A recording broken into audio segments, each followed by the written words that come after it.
Welcome, Speakeasy fans, and thank you for joining us on our new interviewing series called Whiskey Made Me Say It, where we sit down with the most influential, interesting, and funny whiskey golfers on earth.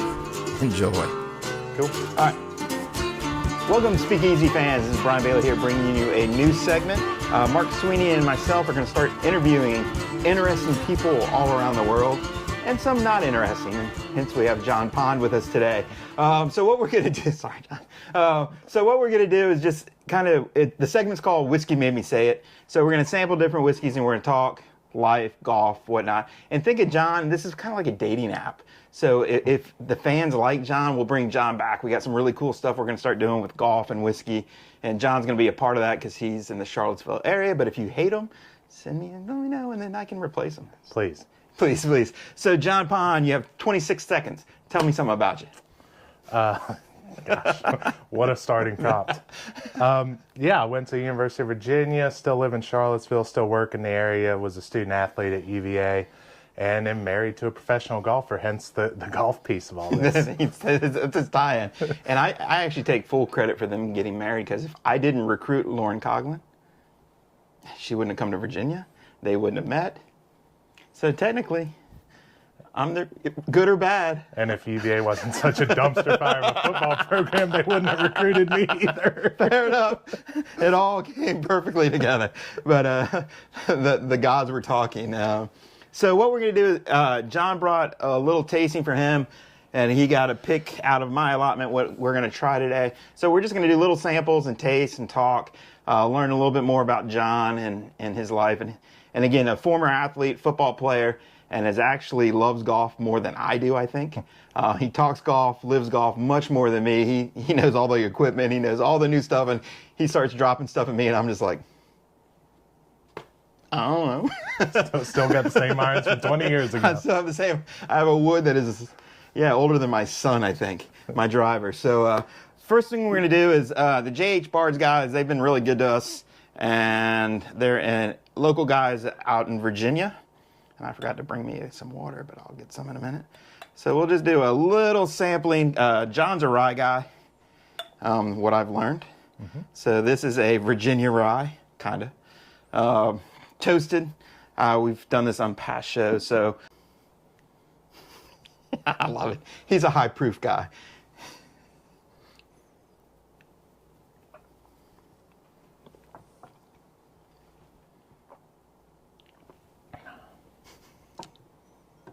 Be honest. So what Virginia tends to do well, and what a lot of these young distilleries tend to do well, is their ryes. Mm-hmm. It just, for whatever reason, the aging process tends to move a little bit quicker. So you get a 2, a 4, a 6-year rye, you're looking at a 4, an 8, a 12-year-old bourbon. Kind of similar in taste, and a lot of the distilleries are kind of piggybacking off of this idea to get product on the shelf quicker when they open, especially in Virginia. I mean, we're a state-controlled alcohol, so the taxes that they levy on these companies, these distilleries, are absolutely insane. I remember talking to somebody one time at one of these distilleries. They were selling a $60 bottle. They said their check for that's like $24.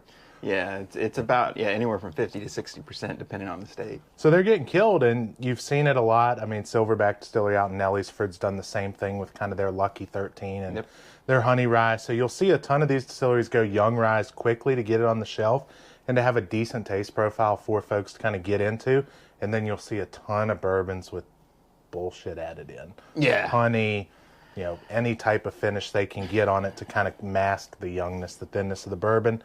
This one right here kind of falls in line with a lot of what I've had around the Virginia distilleries. It's a good rye. It's solid. It's going to be MGP, so they're getting it from Indiana, or I think it's Indiana where MGP is. Yeah. They're getting it. They're bringing it here. They're kind of aging the product as well. And putting out a solid product. I mean, if I was Virginia Distilleries, if I'm looking around, if I'm driving through the Blue Ridge and I pull up on a distillery, the first thing I'm kind of going to try is that rye product. Very similar here. You're going to get a good bang for your buck. This one's a 6-year rye, which is older than most of the Virginia distilleries I'm seeing putting out right now. But it's good. It's got a good flavor profile. It's kind of what you'd expect out of something at this age, though. You're going to get a little bit of thinness. You're going to get a lighter color. It's not really working with the wood, not having the time to kind of go through the whole process. I haven't looked at the bottle here. I guess this is somewhere sub 100 proof. Yeah, I think it's right about 95. Yeah, so I mean that's another thing you're going to get with young and new startup distilleries. Yep. They're not going to be putting a lot of stuff in the bottle when it comes out of the barrel of. No, because water is money. Makes it go further. Water is money. So they've proofed it down. I'd be very interested to go by this place and kind of grab a thief and take some out of the barrel and see what it tastes like, because they're all these places are kind of damaging their product for the most part. Sometimes water and bourbon rye can be good, take out some harshness, but in this case, it's got all the makings and the age statement of something that could be really solid, but just kind of adding the water in there brings it down a notch for me. I didn't really feel anything past the initial tongue. Yeah, I agree. The initial tongue, I get kind of that Christmas morning, the rye, the bite, but it definitely finishes pretty quick. Doesn't hang around very long. But again, for me, like I said, trying to find good Virginia bourbons and whiskeys they're young. Unless you like sweet, you can go to Laird's and you can get the brandies and all. They're a little more established and they have some longer ages. But again, I just wanted to throw this out at him just to be cruel and challenge him on it and see what his bona fides were. My expert opinion. Yes, your expert opinion. And the beauty is that it's whiskey. Someone might watch this and go, you guys are both idiots, which is probably true. I am an idiot. I'm a full-fledged. I'm not going to hide from that. No, someone asked me, why did you start a whiskey podcast? Who the hell do you think you are? I go, well, I'm just dumb enough to do it. And do I know it all? Not even close, but I'm dumb enough to at least do it. You got camera and you got whiskey. That gives me 2/3 of the pie. I think y'all get internet out here. Yeah, we get fast internet now. Finally, our internet was so bad here when I own a data science company that's online. I used to have to go to the local elementary school, and I'd be sitting out there, and the police rolled up on me one night because I'm sitting in the parking lot of the elementary school uploading files, and the police officer pulls up and was very nice, very very kind lady, and she was like, "What are you doing?" I was like, "I'm just uploading files," and I'm like, "Oh God!" In a minivan, I probably look like a perv. And then so she runs my plates, she runs my ID, and she comes back and she looks at me completely serious and goes, "You must have CenturyLink." And I was like, "Yes, we do." And she goes, "It's awful." And I was like, my upload speed, literally, if I uploaded a video, I would start it at 8 a.m.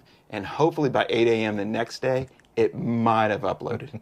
Now our electric company runs and I get a gig speed out here. So now when I upload a video, it takes a minute. No free ads for them, but feel free to bash on CenturyLink. CenturyLink, shit. The worst customer experience, I think, on the planet. Dealing with people that didn't speak English when you had issues, and they kept telling me I was wrong. And I'm like, literally, I'm supposed to have uploads at least 10 megs, and I'm running speed tests, and it's like 0.1. They're like, no. That kind of sounds like any technology company customer service, though. It's never their fault. Oh, no. It was always... And then one time it was our router, our actual modem was bad. I was like, I think our modem's bad. She's like, no, we're pinging it. It's fine. And literally we're getting no internet service. And then finally the technician took 14 days for the technician to come out and he goes, oh, your modem's bad. Thanks. Thanks. And he didn't have one in the truck. Anyways. 2 weeks later, he came back. CenturyLink. I am not a customer. All right. So do you want to start with one of yours or you want to start with one of ours? Your show. You tell me. Well, let's start. I haven't had this yet. So I actually stumbled on this the other day. I'll let you pour your own because I don't want to be mean and pour too much or too little. I actually stumbled on this on allotment day. I happened to just roll in and they had this sitting here and I was like, I've been looking for this. So thank you. So the Heaven Hill Bottled and Bond, this is kind of a re-release. This is 7 years now. They used to have, I believe it was like a green and white label that kind of the cult bourbon following got onto and went absolutely nuts over it. I believe it was only 6 years prior to this.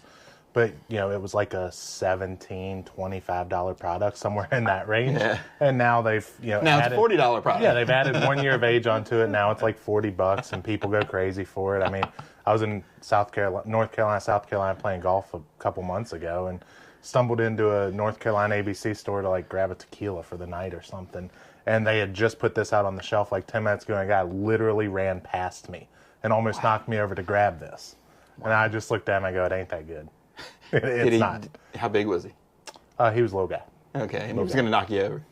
He kind of tried to do the little side shuffle, and I think he thought he had clearance and didn't quite realize I made a little turn and got a piece of it. You were a little wider than he thought. The aisle and you almost matched as you turned. Yeah, it was a one-lane road in there. He thought it was two. I like the smell. Yeah, it's going to be good. It's just, the problem with this product is it doesn't live up to what the last one did. Yeah. It's kind of almost the remake of a movie. The sequel's never as good. They added a much fancier bottle. I think the previous one had a screw top on it, maybe. And it's good. For your price point, it's a good product, but, if this was the product and that first one had never existed, you would think it's a perfectly solid, keep it on my shelf, not worried about cracking the foil and losing out on a ton of secondary value type bourbon. I'm not that guy. Screw it. Open them.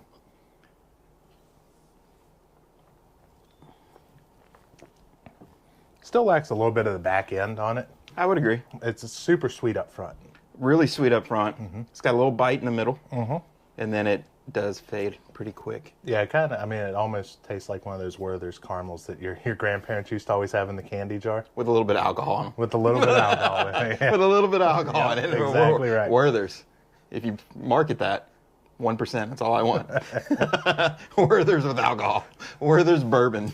I don't know how much money they're making. I think my grandparents had these same Werther's for 20 years and they never went stale. I hate to say it, I like Werther's. They're great. You pop one open, they're consistent, but it does have a lot of that. Well, now all the TikTok people that are doing the cooking stuff have gotten into melting those down to make their caramel sauce. So. Nice. Didn't know that. Shout out to them for rebranding it. That's called good marketing. That's what that's called. Look, you can melt this down to make a caramel sauce. I like this one, though. Oh, it's absolutely solid. I mean, this is a higher quality than something I would use as a mixer, but it's one I'm comfortable sharing with friends. I don't know why the hell it's allocated in the state of Virginia, just like a lot of things they put on the shelf. It's one of those things that's starting to lose its luster a little bit. It's starting to show up on more and more shelves across the country. You're starting to see it sit a little bit longer. People have kind of gotten their stash. It's not one that someone's going to hoard 6, 8, 10, 12 bottles of like a lot of these products have gotten out of hand. And doesn't Heaven Hill also do Elijah Craig? And there's they do Elijah Craig, Old Fitz. They have a serious portfolio. That's cool. Of products. I got to say, though, for a $40 bottle, I'm okay with this. I could sit down and enjoy this one evening. If you're in a state where it's privatized and you walk in, see it sitting on the shelf for $70 or $80, leave it. That's what a lot of places are doing right now. Yeah. There are a lot of places that aren't state controlled who are not kind of obligated to their residents, their taxpayers, to sell at the manufactured suggested retail are going to piggyback, especially on a lot of these, and they're only going to put a $10 or a $20 markup on it, but they're going to get those people who have seen it online, seen it on their Facebook group, seen it at their friend's house. It's a good $40 bottle. Yeah, I like it. I like I said, I have no problem with pulling that out with a couple friends coming over. For sure. Yeah, that was good. Where you run into the problem is when you start realizing that like a Van Winkle Lot B is $79.99 or $99.99. Old Rip $79.99. Yeah. It's like, okay, we're starting to cut the margins out. And if you go anywhere in Virginia, it's going to be a $65 bottle of 2-year-old whiskey. Yep. that you could use to clean something with. Well, I guess we are kind of in the golden age right now of whiskeys again. So whiskeys kind of went out of fashion through the 60s and 70s and 80s, and it started to come back. And a lot of it was marketing. Again, they changed what they did and how they presented it. And they started doing more barrel stuff, more cask stuff, exotic finishes, and kind of recreated the market. And I think the beauty of whiskey is you can learn about the distillery, you can learn where it came from, you can learn and appreciate what it is more so than just going to grab a Miller Lite off the shelf or I think the customer really likes the story. And my whole theme and everything I've done now is I think we're going away from easy technology malls, all that stuff is going back more to the artisan, more to what is it, where did it come from. So I think we as a population are going that way. So I think whiskey's kind of in the honey hole right now of kind of being on the front end of that on the alcohol side. Yeah, I mean, it's really cool. I was very fortunate. Kind of COVID, for whatever reason, was great to me in terms of whiskey and my relationship with whiskey. And not because I was drinking a ton of it, right? I was drinking maybe even less. Yeah. But people weren't willing to travel. These distilleries weren't crowded. I was part of a really great kind of small boutique bourbon club that opened up a chapter in Charlottesville 2 months before the pandemic hit. Good time. And, you know, we had our barrel picks for that club lined up for the entire year. And not only did we get those barrel picks, we got them upgraded because people were declining the trips and things like that.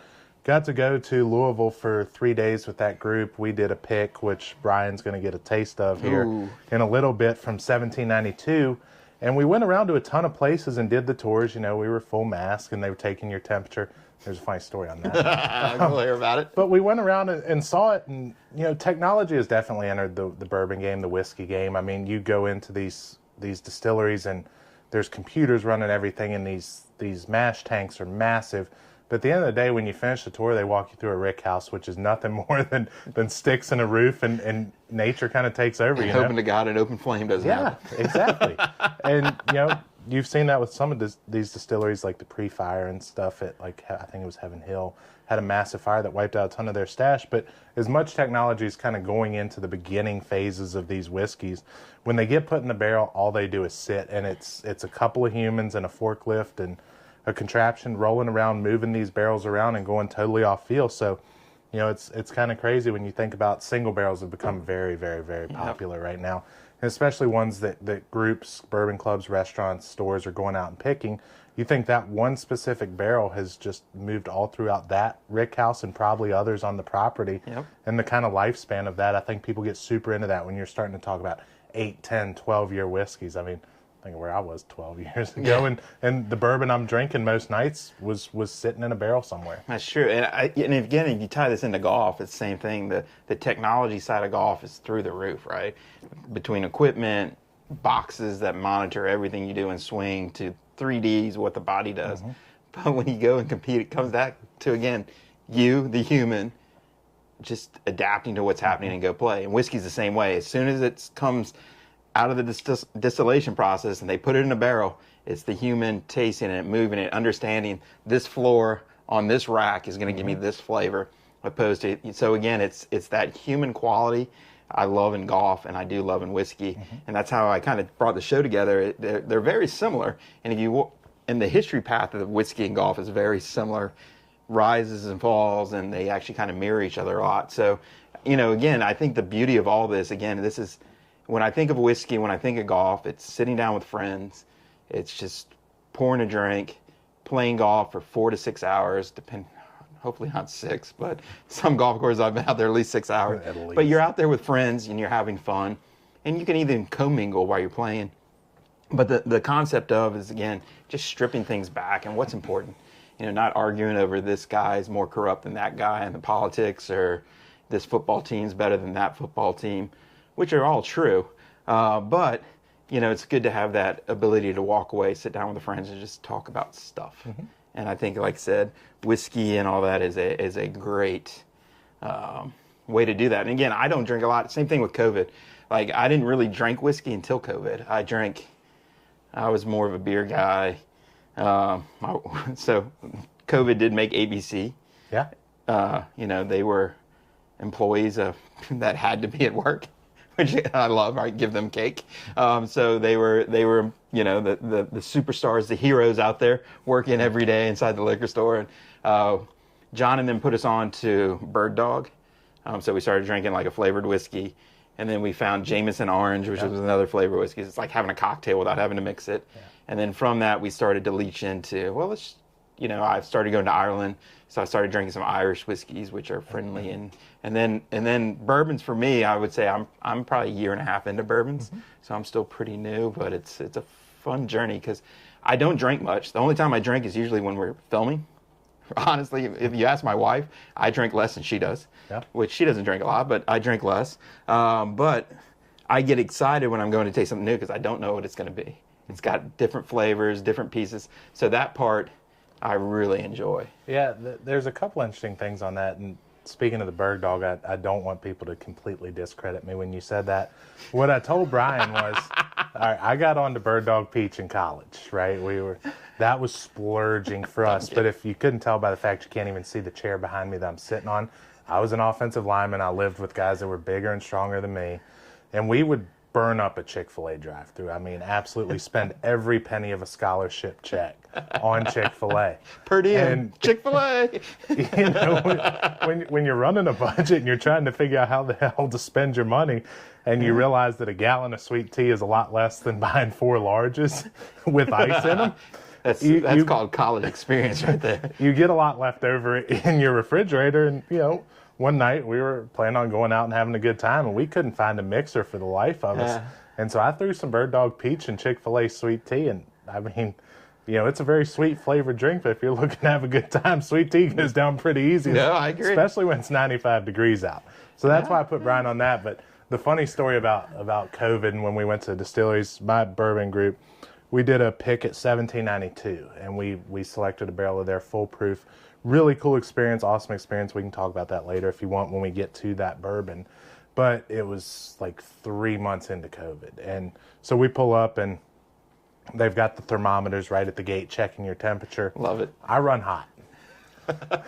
You know, I like to sleep with air conditioner in the hotel room on 55 if I can get it down that low. And so we were driving from place to place, and I had the AC on low, and I had them pointing directly at my forehead. And the lady shoots me with a little radar gun and just goes, "Sir, are you okay?" I was like, oh shit, I've got a fever, I've got COVID, I'm gonna die, whatever.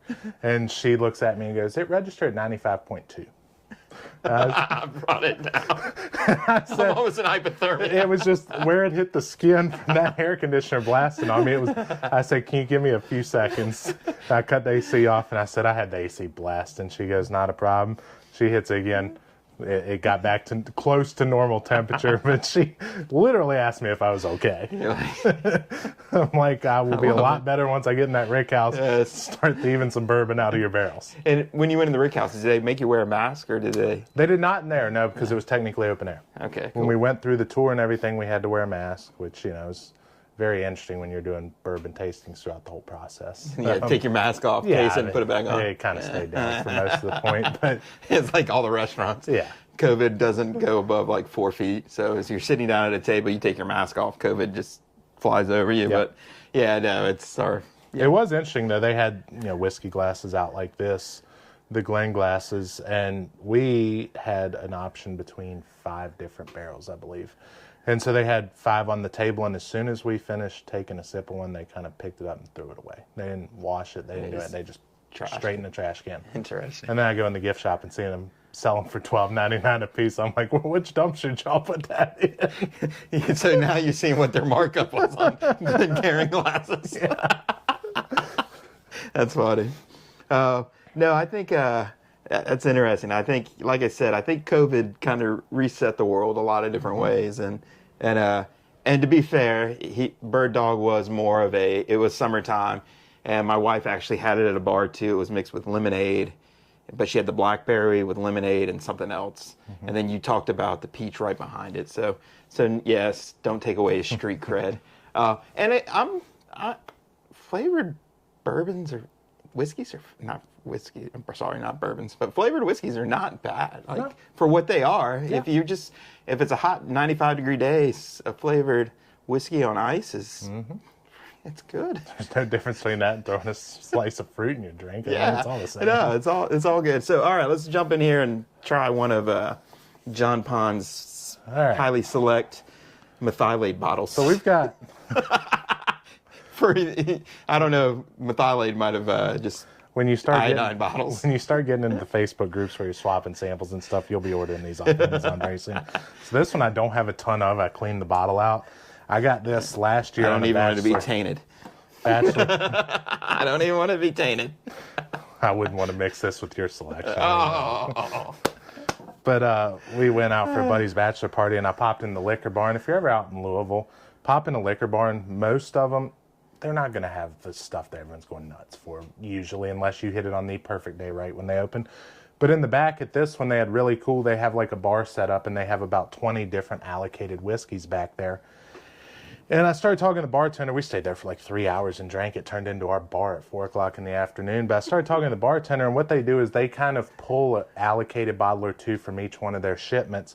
And they put it out at the bar. They put out a super reasonable price. And their idea behind it was, we know a lot of folks aren't going to have access to these bottles or get to try these. And we want to offer it a fair price. I had an ounce of William LaRue Weller for $12. Wow. I mean, if you're looking at like a restaurant or a full-blown secondary price, that's a $60 pour, $50 pour. Yeah. So they're trying to get it in your hands, and they had this one out here, which I have right now, which is New Lou.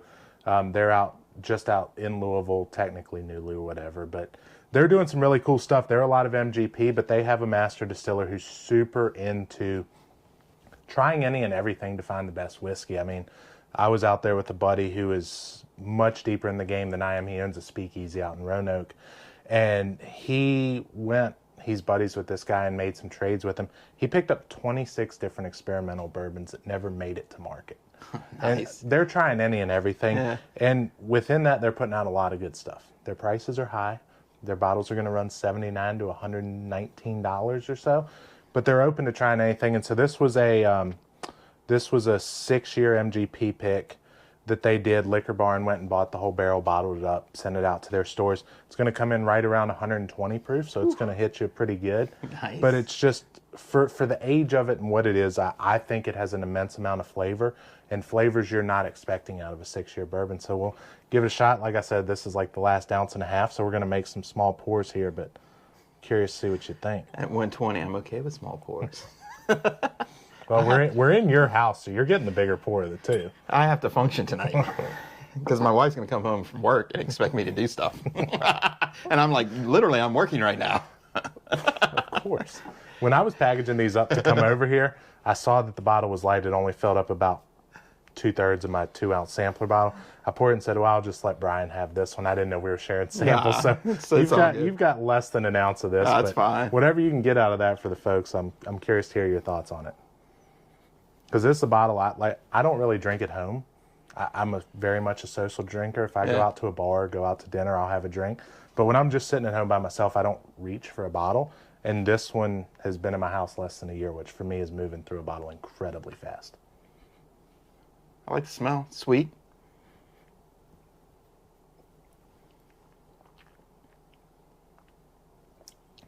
Getting some rye pepper. Mm-hmm. Sits there. Sits on the tongue for a little bit. Dry finish. Very, very dry. I go sweet to pepper. Mm-hmm. For the poor man, this is a fancy bullet. That's going to drive you nuts. I know that. That's why I said it. I understand I know his pain points. But I really like this. To me, it definitely got a higher rye content. I'm getting the sweet from corn, but I'm definitely getting that rye bite. Mm-hmm. And it's a little dry finish. Very. Hangs out though. It's still it's still left, there. But it's still there. Yeah. So it's sitting on my tongue. So definitely a long finish. Yeah. For me at this proof, you're getting that Kentucky hug. You're getting something that kind of sits there and warms you up. It almost, when I first had this one, I said it to the guy at the liquor barn. He kind of agreed with me and said it was the first time he ever heard it. To me, it's almost like kind of having something sweet, whatever you're having, and then just taking a bite of really heavily peppered beef jerky. It's just got that spice. It's got that tingle in there. And for 120, I mean, you don't get the dry it's not a punchy 120. It's smooth. So it doesn't feel like you're going to blow it out and light a you didn't get a flame coming out. You didn't drink hot water.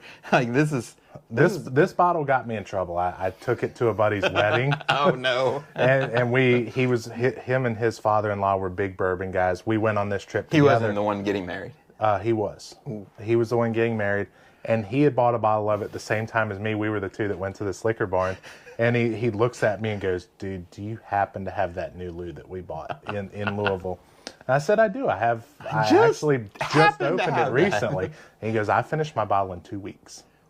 And I said, "Okay, I'll bring it. We'll put it behind the bar." And well, me and him were the two that knew the password for it to get the bartender to pour it. I'm not really sure how much he remembers of leaving his wedding. Is he still married? He is. Oh, he is. Good. You didn't ruin a marriage. I didn't yet, but this was less than a year ago, so I mean, it's still in probation period. They can pull the contract at any time. Right. But I mean, it's one of those ones that, I think the bottle was $79 or $89.99. Yeah. It's up there, but you're going to get a ton of value out of this, and it's something new lose everywhere. They let a ton of people come in and do picks because they're buying from MGP. They almost have no limit on how much they can get. Yeah. I like this one. This one's...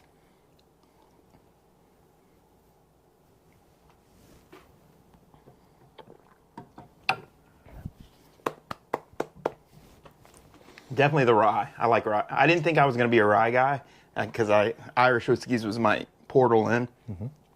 Kind of smooth, kind of laid back. And then I started trying bourbons, and I was like, they're too sweet. A lot of them were just too sweet for me. Sure. And then I stumbled on a high rye, and I was like, "Ooh, this is different." Mm-hmm. And I have to say, it's funny. I like Irish whiskey, but I love ryes. Bourbons, like I said, I'm still learning. Yeah. But that was very good. Thank you. You're welcome. Thank you. Tip of the cap for you on that one. I reach into my collection. I don't know if Brian's mentioned this before at all, but I've especially during COVID, I have a job where I can kind of work remotely, and the way our ABC system used to work is they would just post inventory morning of and at 10 a.m. when they opened. Yeah, it was an absolute free-for-all. I had a laptop and a camping chair. So, I'd wake up 6 a.m., check the inventory list, and I didn't care if the store was an hour away, if it was 10 minutes away. And so I was getting, 5, 6, 7 allocated bottles a week. Yeah. And I've amassed a collection that's pretty big. That's awesome. So I've kind of... when I was thinking about coming over tonight, intro to the program, I wanted to pull samples that were good enough to pique his interest. But to bring them back, I get it. I have saved the ones that aren't due for a re-invite.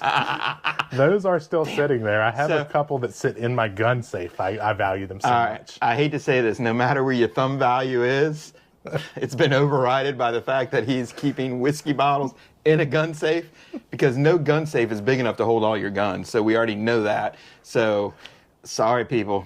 Pond is coming back. I had to take one of the guns out and just leave it on the counter to get the whiskey in there. Like my gun safe that sits behind where we're filming.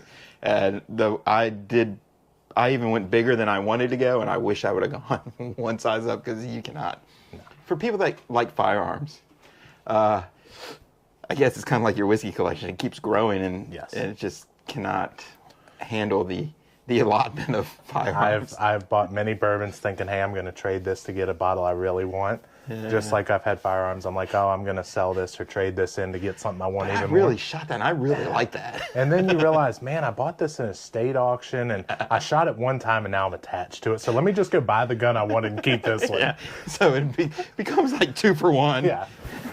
Next thing you know, you're emailing Dick's Sporting Goods going, do y'all have anything bigger than the 64 plus 4? I can't find it on your website. I love that. When I bought my 300 Blackout, my wife just looked at me and goes, what the hell is that for? I said, well, I could lie to you and say it's for hunting, but it's really for killing people.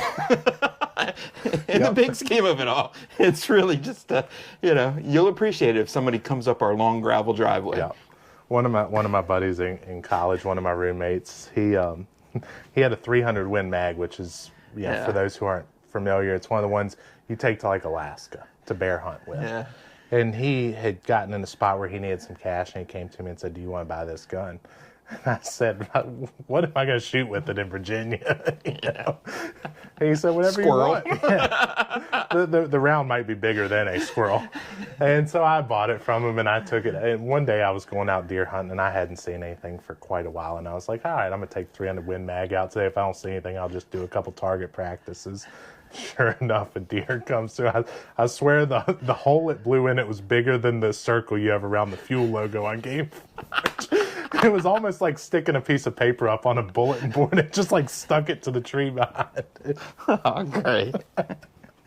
So all you... And if this is not a gun-friendly show, we can edit that out. No, it's fine. I don't care. We're men.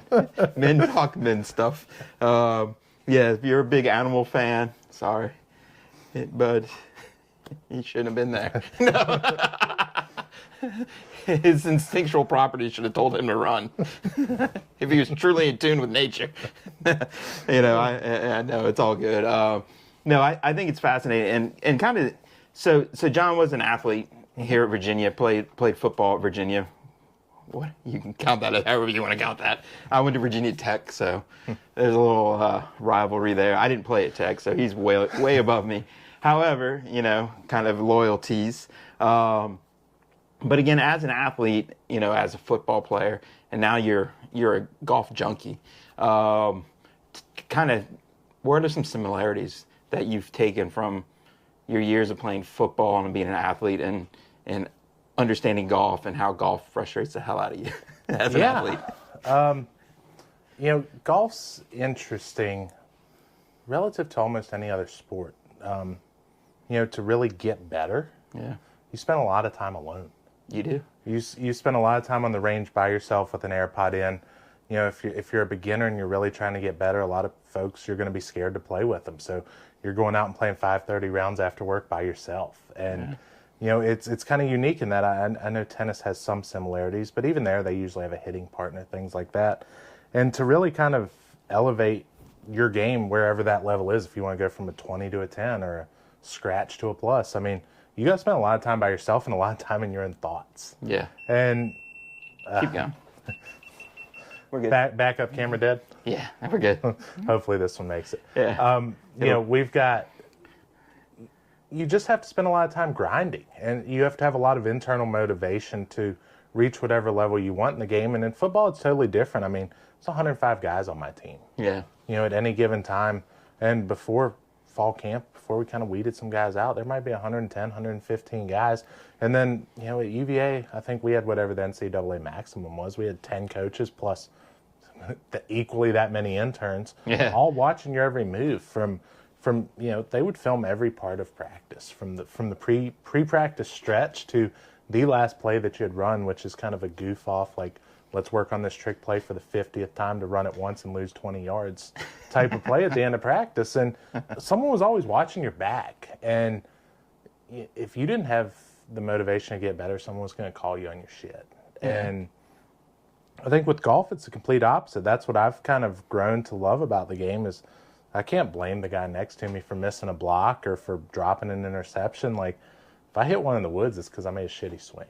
Yeah. And how am I going to kind of sit there and get better at that? The thing that I found about golf, though, that I loved was the outlet to compete. Yeah. Again, in any shape or form, whether that's with your buddies on a $5 Nassau or whether that's your club championship and you're kind of in the A flight. I mean, it's stupid to say, but golf will humble you real quick. No, it humbles you real quick. And the thing that I've kind of found most interesting about that is how I've seen myself react to that. Yeah. And kind of the ups and downs and kind of not knowing what you're going to get when you show up to play. With football, we had a pretty good idea. We drilled it for 6 days straight. And you knew what the other team wanted to do. If they got in a certain formation, we knew what was coming at us and we knew how to stop it. If you hit one behind a tree and you got to hit one left-handed, you've never practiced it. Right? You just kind of show up and hit it. And it bounces back at you. If you're playing by yourself, you just kind of drop one or act like it never happened. If you're playing in a tournament, next thing you know, you make 9 and you're 3 shots out of it. Yeah, no, I think golf is pure variability, and that's the one thing I think a lot of golfers, and I think we as an industry, speaking for me as a coach, we do a very bad job to coach.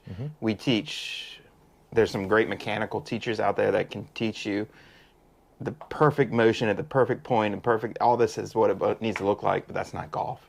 So the hard part is being able to apply that technique and go out there. So I think, to me, if you're a younger golfer just starting, a newer golfer, like I'm fairly new to whiskey and I'm kind of a bull in a china shop just knocking shit down, trying to figure stuff out.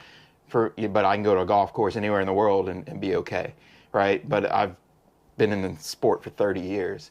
But that concept of is you just got to go do it. You just got to go play, and you just got to go learn and go have fun inside of and embrace the fact, just like whiskeys, every shot's different, every taste is different, everything is different. Even barrel selections can change from barrel to barrel what it tastes like, and we've got to understand that variability in golf. Is we've got to embrace the fact that it's never the same.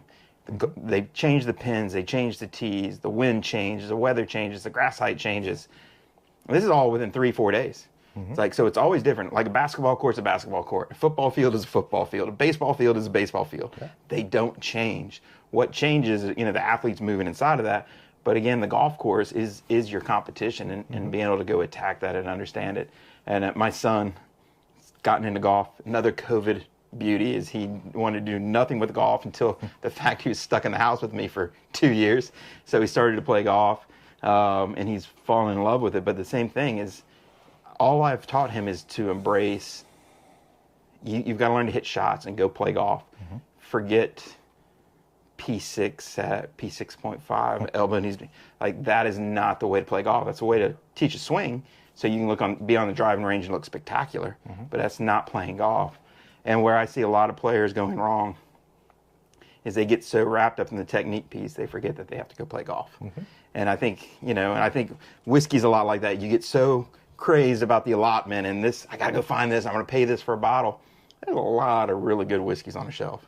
There's a lot of, I can go pay $600 and go play Pebble Beach, or I can pay $100 and go play a really good golf course in North Carolina. So again, it's you don't have to spend the big bucks and do that. And to me, what I love about golf, again, it just strips you down and you get to see who everybody is. You get to see the cheaters, you get to see the big-headed Bravo guys that can't play but talk a game. You get to see the quiet assassin that sits in the corner, doesn't say a word. He's got clubs older than me, and he'll just stripe it and beat the heck out of you. But again, I think golf shows you that, and I don't think a lot of sports can strip you down like golf can. Because again, you're out there by yourself. It's an individual sport. There's no hiding. It's not like I'm a great hitter. I can't field worth a crap. Well, let's put you in right field.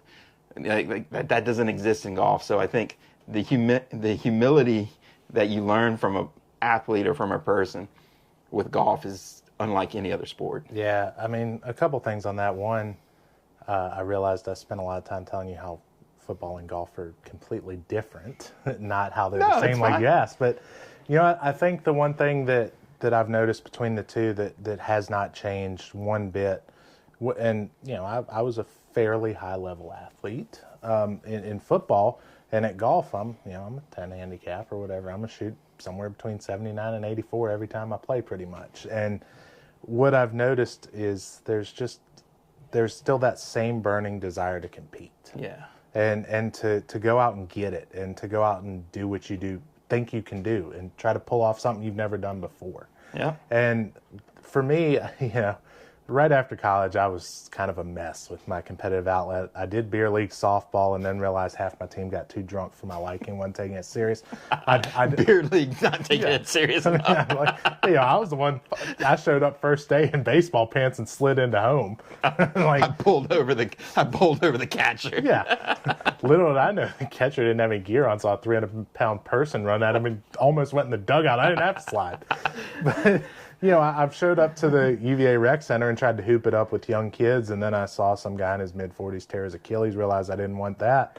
And with a lot of sports, there's there's an end to it, right? With football, that end comes at high school, college, or professional. You're not going to play this game forever. No, basketball is the same way. Any of these sports are the same way. Really, tennis and golf are the two. Bowling, if you want to call that sport. Why not? Why not? But golf has no end. And there's no perfect score. No. I'm always learning. That's the best part. Who was it? I think it was Rain Gibson or someone on the Korn Ferry Tour. He shot 55 in a round or 56 or something crazy. He wasn't happy with it. And that he left a shot out there somewhere. Yeah.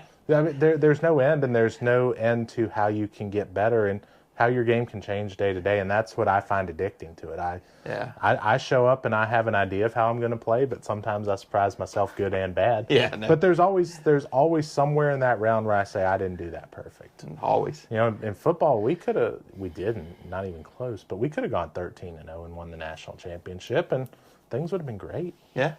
In golf you could win your club championship, be flight, and think, hey, damn it, if I'd have been a little bit better, I could have played in the A flight and won no, that. No, I think the beauty of golf, it's tantalizing because the next step is not that far. Yeah. But it inside of training, it's huge. Yeah. But, as you're moving level to level, what changes and all, it's decimal points. Yeah. But it's achievable, and you hit that one shot, and it just draws you back. Yeah. And I love to compete. I didn't really play much golf because I coached golf collegiately. Basically you were on the golf course all day and then you go home and you don't want to play golf. COVID came around again. My son started playing golf. I've played more golf in the last 3 years than I've probably played in the last 15 when I was coaching. And same thing, I love to go out there and compete and learn about myself more than anything. And it's just fun. And now that my son's getting dramatically better, John almost witnessed the first defeat. I'm like 72-0 against him right now with a couple ties now, and I squeaked out a tie because he missed an 8-foot birdie putt on the last hole and he didn't know he needed it to win. But I'll take that tie. But again, it's fun, and for me as a father, having my son enjoy the game that I love, and him getting better at it, and I know he's getting ready to beat me, and I know I'm not. Once he beats me, I'm going to clip him every once in a while, but the continuous streak is over. It'll become his continuous streak. It'll almost be like Virginia Tech football.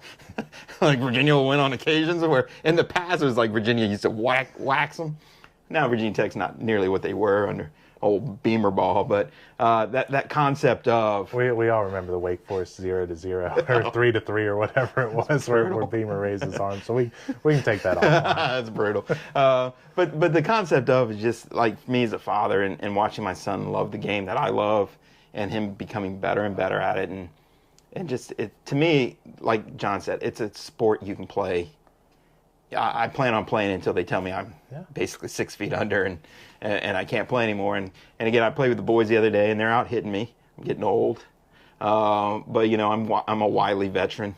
I can move it around and shape it and do things I have to do. But again, just the fact of competing, I think, is, if you like competition, there's no better competitive game than golf. Yeah, the thing I find fun about it is we went out and played the other day. Brian's son's becoming a really good player quickly. I've played with y'all 4 or 5 months ago, and I mean, he was not up to the level he is now. I've seen that improvement. It reminded me a lot of myself.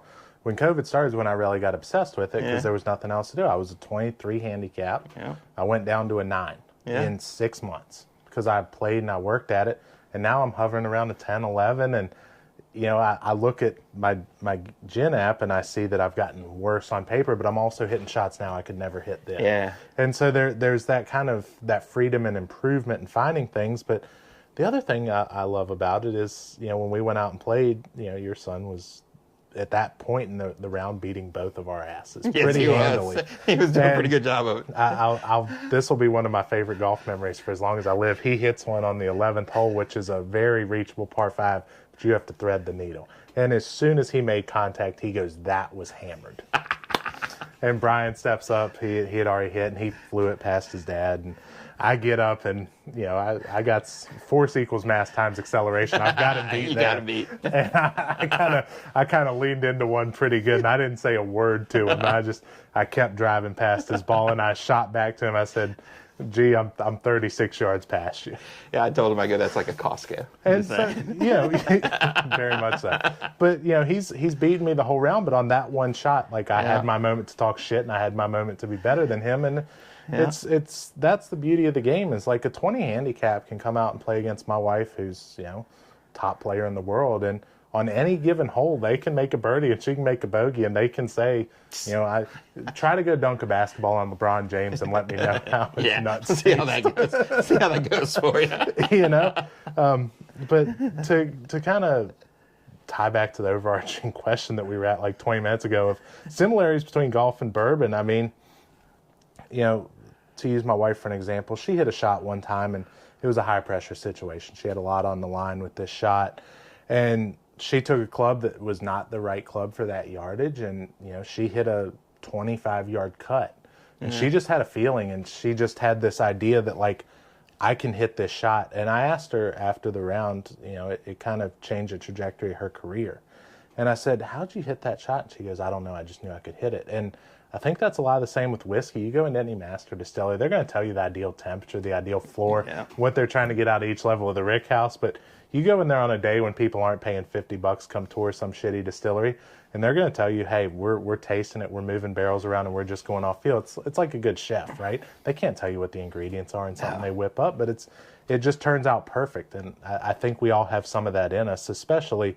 amateur players. We don't know how we hit some of the shots we hit, good or bad. Yeah. But we just hit them. And that's the same with whiskey. I mean, this year's version of our Heaven Hill is going to be a little bit different from next year's. Yeah.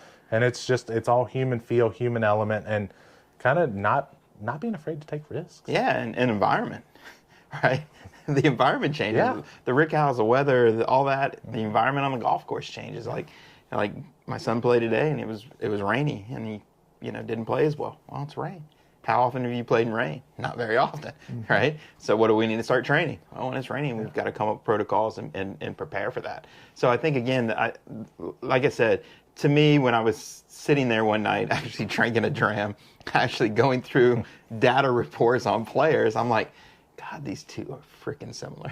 Yep. Hence, the speakeasy came into existence. Go to the old course on a day when there's no wind and no rain, and you might shoot the lowest round you've ever shot. Yeah. Go there one day when it's blowing 30 and raining sideways, you'll probably shoot the highest round you've ever shot.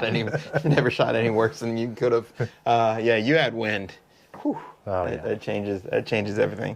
All right, let's do one more of your samples, and we'll do some rare breed. I'm not going to tell you which ones they are, but pick number 2 or number 3. 3, because 3 is such a great number in golf. 2's better. Yeah, but 3's if you shoot nothing but 3s, you'd be really happy. Drinking one first was like having a hole-in-one in a practice round. Yeah, well, I think you set us up. I think you totally set us up. But again, I think the fun part is I don't care. I gave you more. It doesn't matter. I got to drive home. Yeah, that's true. What I like about it, again... And I have this bottle in my house. Yeah, that's fair enough, too. He's got the double.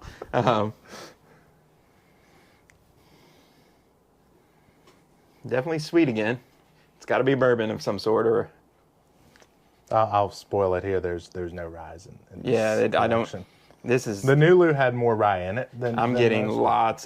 lots of sugar and caramel, and it's good.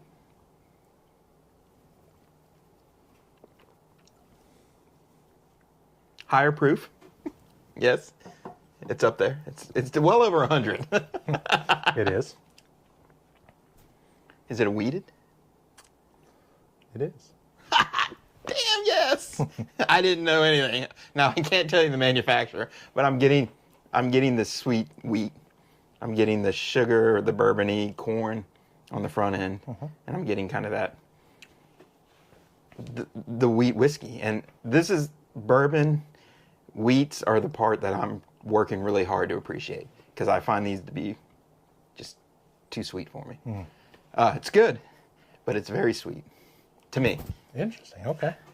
It does give you, it's smooth, get a little burn, a little spice. Give me a proof guess. Proof, probably, it's more than 100. I think it's pretty close to what we had earlier, probably 115-ish. 125. 125. So I mean, take a look at the color here.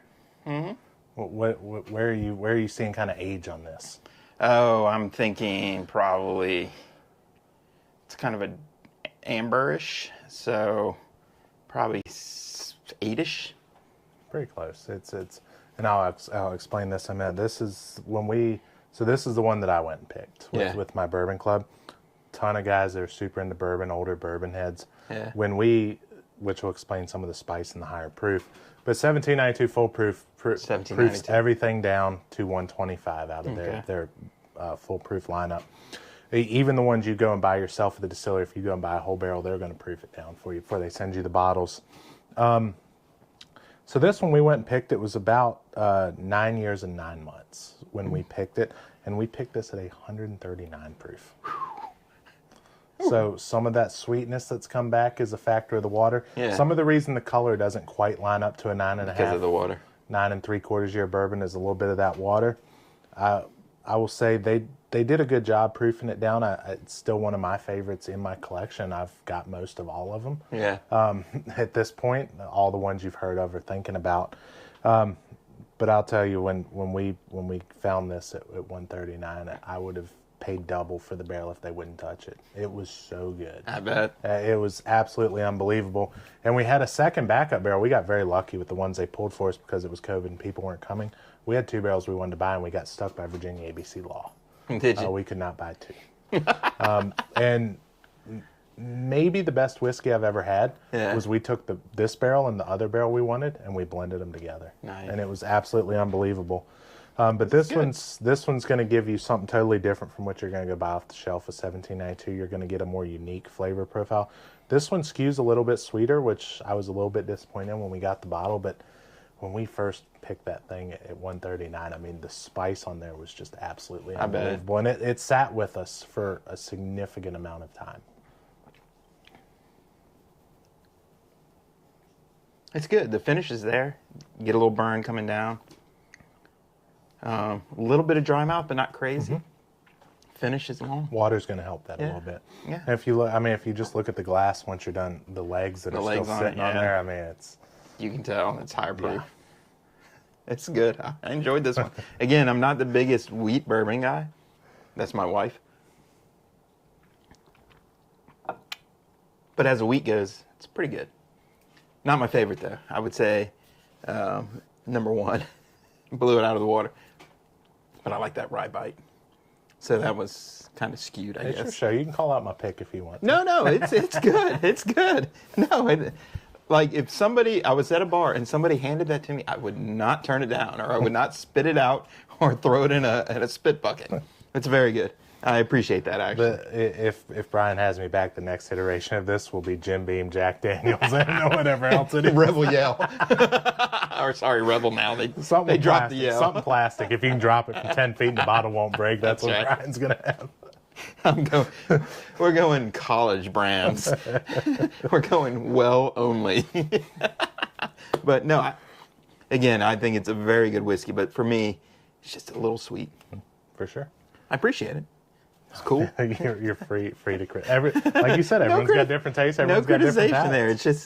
It's a different flavor profile. But all right, let's do a little. I actually bought this on recommendation from John Pond, and I actually gave this to the boys. If you ever watched our first episodes where we kind of went around the world on whiskeys, and this was the American bourbon I gave them. So we went from an Irish that was pretty tame. See, Bob.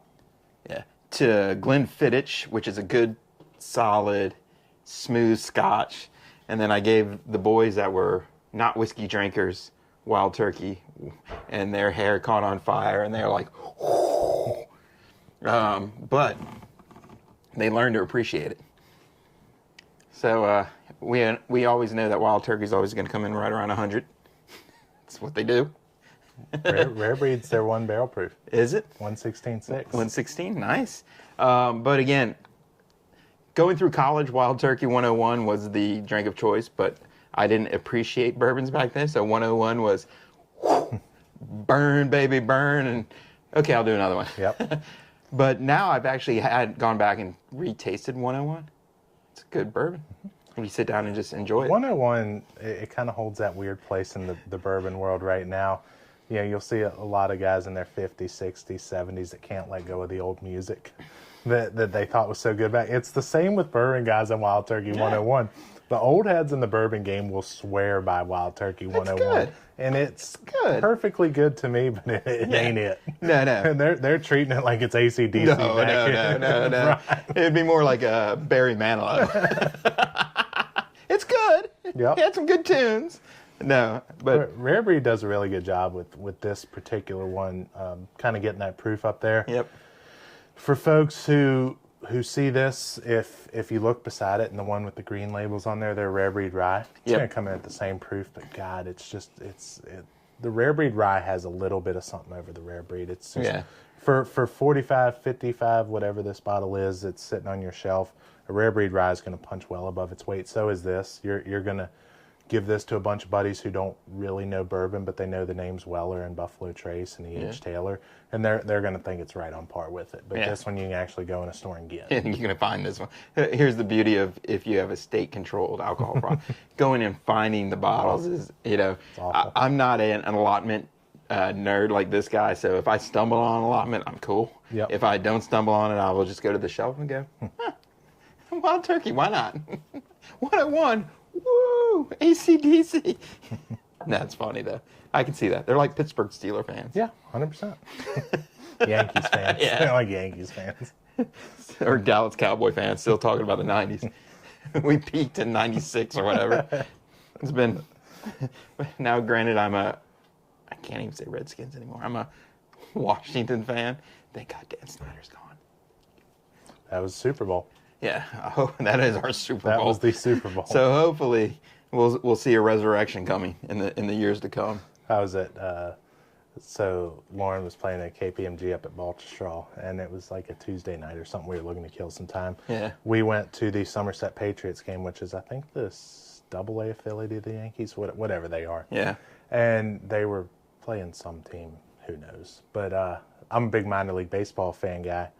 And this person was sitting in front of me, and he had the shirt on that had all the Yankees championship rings. And then it had on the other side the much smaller column of Red Sox championship rings. And I could not help myself after a couple beers. I tapped him on the shoulder and I said, which ring came last, the Red Sox or the Yankees? And he just looks at me and goes, the Red Sox. Yeah. I was like, okay, all right, take your shirt off. I'm looking at averages. I'm playing the average game here. We won 20 of those rings in the 40s. Yeah. Babe Ruth, let me tell you about him. My great-grandfather saw him play once, said he was incredible. Yeah. Ate a hot dog and then trotted the bases. Had a lively right arm, too. He was the original, what's the guy now from the Angels, the Japanese guy? Shohei Ohtani. Yeah, he was the original. But no, I think... Shohei lifts weights, though. Yeah, that's true. I think Babe drank a lot of these. If there would have been podcasting and recording equipment. So who's the better athlete? A guy that's well-tuned or a guy that drank a couple and went out there and threw a no-hitter and hit 3 bombs? I don't know. You judge. Very good. Man, we're going to have to pick up the pace here. We're pushing an hour. But again, to me, the beauty of Wild Turkey, you get the sweetness out the gate, you get a little spice, a little pepper in the middle, and it kind of just fades. You shouldn't get the burn unless you chug it. Like if you let it sit in your mouth for a second and let your own,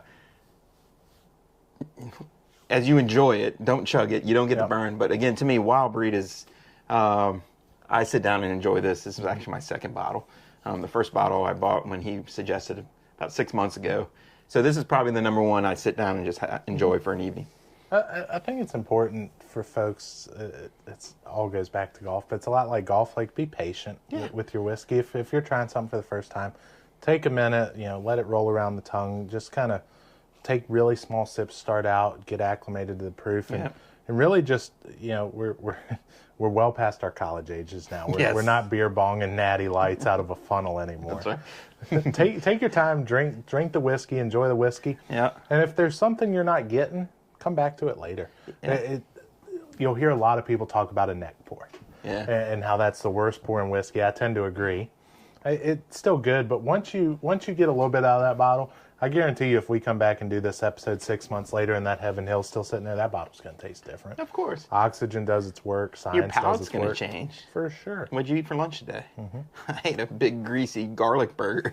and then now everything tastes like, I don't know what it tastes like. So I think, again, and that's the beauty of it. In golf the same way. It just changes. Yeah. Some days I'm piping a small little draw, buttery fade the next day. What changed? Nothing. Everything I've done was exactly the same, but all of a sudden, my ball flight went a little of this to a little of this. And if you're ever really struggling to pick something out of whiskey, just ask your wife. They have more taste buds. They have better noses than us. My wife does not drink a lot of whiskey, but damn, she can pull the notes out of bourbon almost off the sheet. My wife's so good at it. I'm like, it's sweet, it's whatever. And she's like, I'm smelling the rare African orchid of...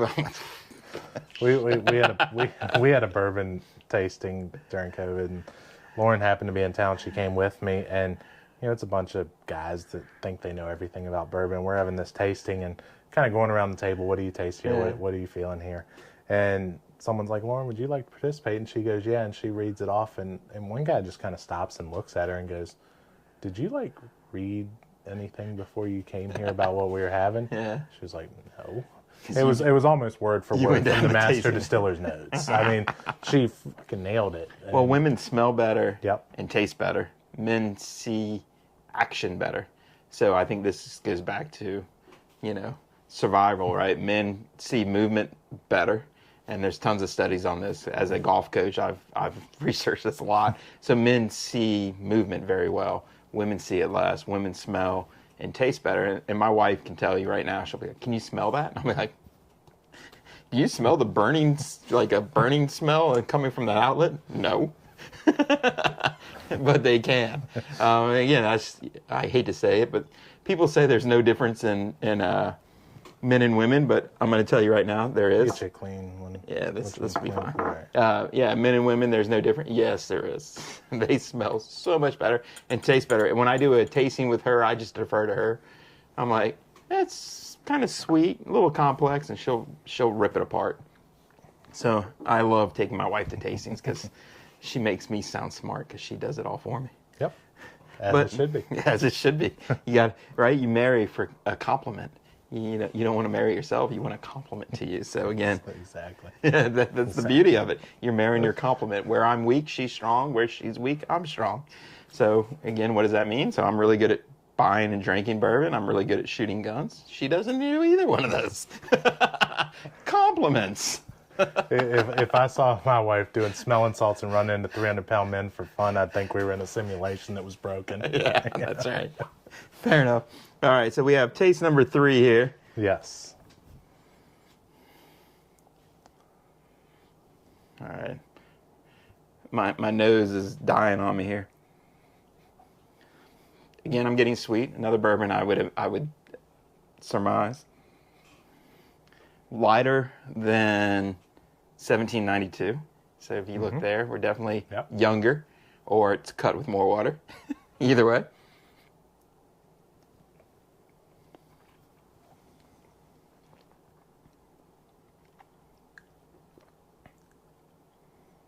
I brought this one for a reason. That's interesting. It is. I'm getting peppery. I'm getting alcohol burn. But it's not Jefferson height.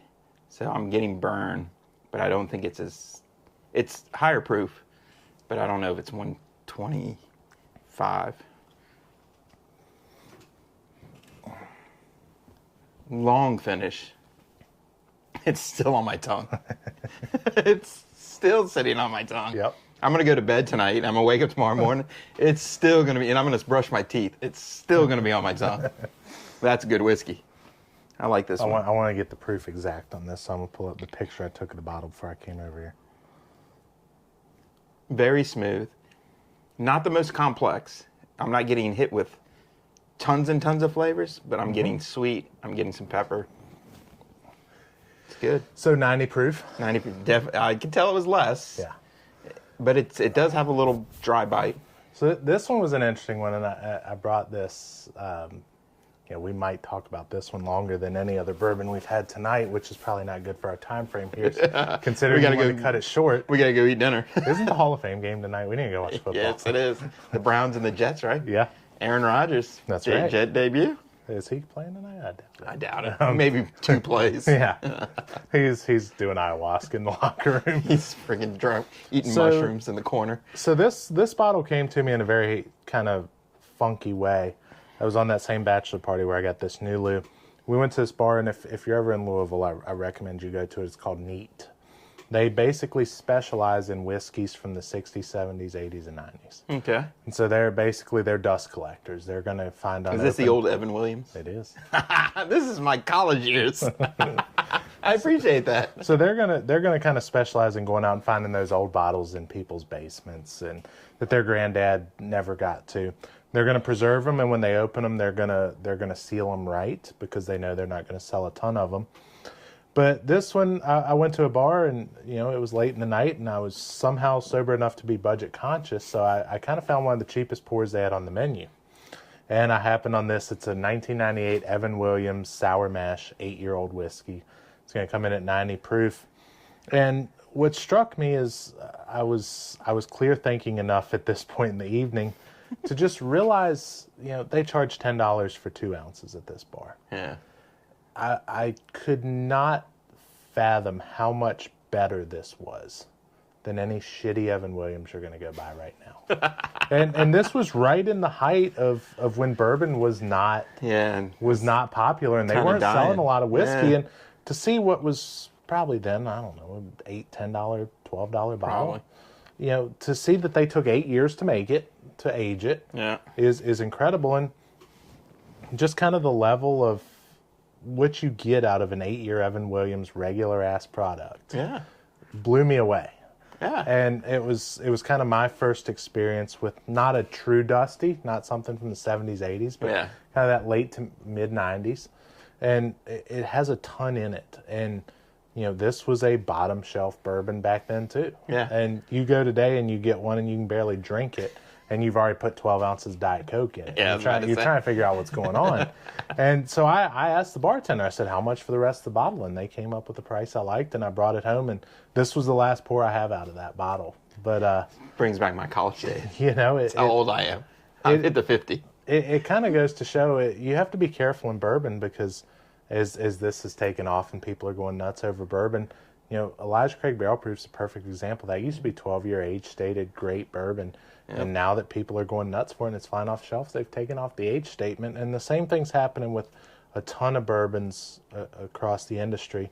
I think that's where you can find some value in these companies that are upholding the standards. And some of these smaller distilleries, once they get past the growth phase, that they can actually wait and mature some of this to a point. I mean, again, shitty 8-year Evan Williams bourbon, in my personal opinion, I'd put this up with anything we've had tonight.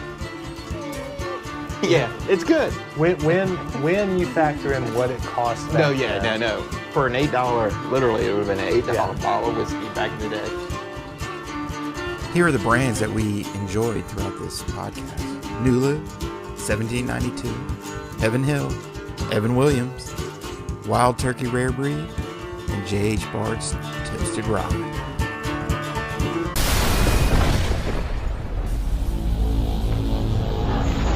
This has been a Fuel production.